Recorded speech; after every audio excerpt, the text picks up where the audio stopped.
Ahoj, tak jdeme na to, jdeme na sestavování pásu. Tak, tady je manuál, určitě všichni milujete manuály. A mě překvapilo, že v češtině má 2 až 34 stránek, což mě fakt vylekalo, ale naštěstí vlastně sestavování pásu je fakticky na 1 a 2 stránkách. To je úplně všechno.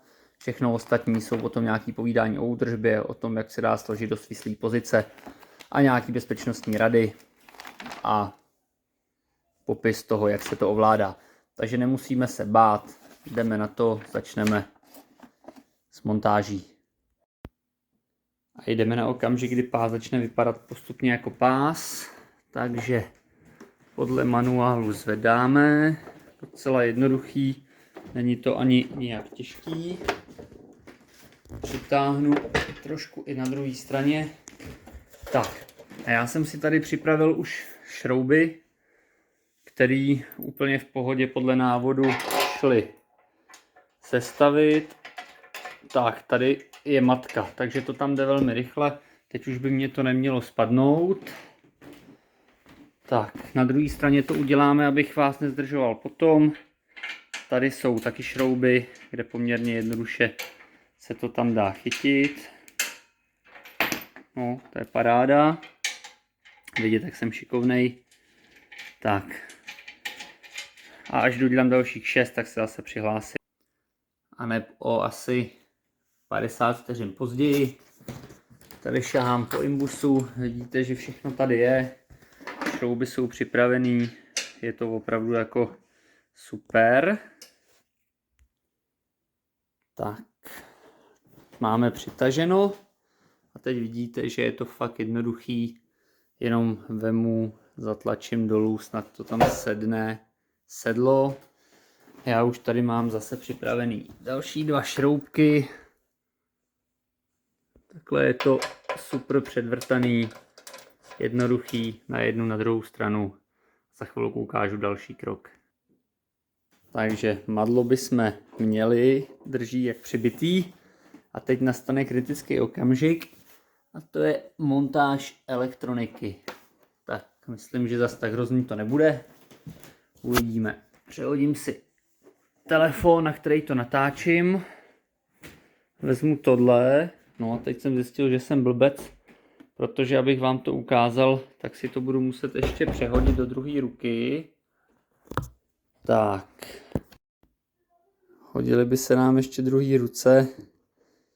Tady musím vyndat jeden kablík, tak, ale teď už si to hezky sedne do svojí drážky.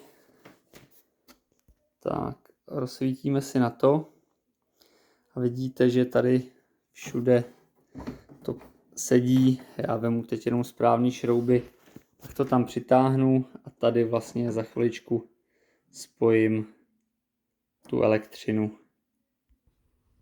Tak, elektřina je spojená, v tom nebyl žádný problém, zabralo to pár vteřin, je to nacvakávací, takže v pohodě.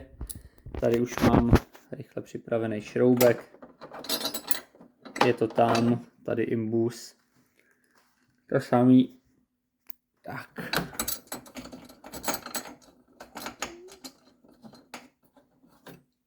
Je na druhé straně, jakmile to přitáhnu, budeme sem dávat zadní kryt, který se mi válí tamhle dole. Takže všechno mám přimontovaný. Bude následovat tenhle ten díl, tím opravdu jenom takhle schovám záda. Uvidíme, jestli to tam sedne. Ale předpokládám, že ano, je to tam. Přimontuju, mám tady na to 4 malé šroubky. Je potřeba trochu zatlačit, aby to tam všechno pěkně sedlo. Ty šroubky, co tam budu dávat, jsou 4 černý samořezáky. I na ně je tady nástroj. Někde takový malý křížový šroubováček. Já použiju asi svůj, co mám doma. Tak, teď vlastně už jsem to trošku urychlil. Bych vás nezdržoval, tato krytka, která teď já jdem na druhou stranu, tak už jsem ji vlastně přimontoval sem. Je to jenom krytka těch nohou. Všechno je přidělávaný železnýma šroubama. Pojď sem. Tak. Tohle to už není samořezák, to znamená, je tam jako normální pěkný šroub na závit, drží to tam, vypadá to poměrně bytelně. No a poslední věc, kterou tady máme, protože vlastně opravdu fakt jako všechno už máme hotový, tak je bezpečnostní klíč. Šup, ten je tam.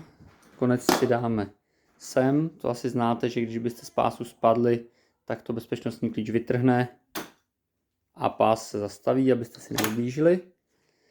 A namontujeme elektřinu a připneme pro možnost připojení jakýkoliv MP3 přehrávače. Má to plno funkcí, docela už se těším, až to vyzkouším, včetně třeba úpravy rychlosti pomocí snímače tepové frekvence, když se držíte madla, nebo pokud máte chytrý hrudní pás. Bude to super, doufám, že to ještě dneska zvládnem zapnout. A protože už je pás zapojený, ale budu ho potřebovat přesunout, tak ho zkusíme zvednout. Šáhnu ze spoda a schválně, jak to je těžký. Hele, myslím, že děti to nezvednou, 9letý, i když možná, že syn jo, ale jinak to zvládnete úplně v pohodě. Pás se zastavil sám, zaklapnul se, tady koukám, že jsem něco neodstranil, je tady západka, která se potom, když se to bude dávat dolů, zkusíme to má povolit nějakým jako přikopnutím nebo spíš posunutím toho, tak jo, tak jenom ať nám to nepřekáží, tak to tam dáme a zkusíme hned, jak to zafunguje.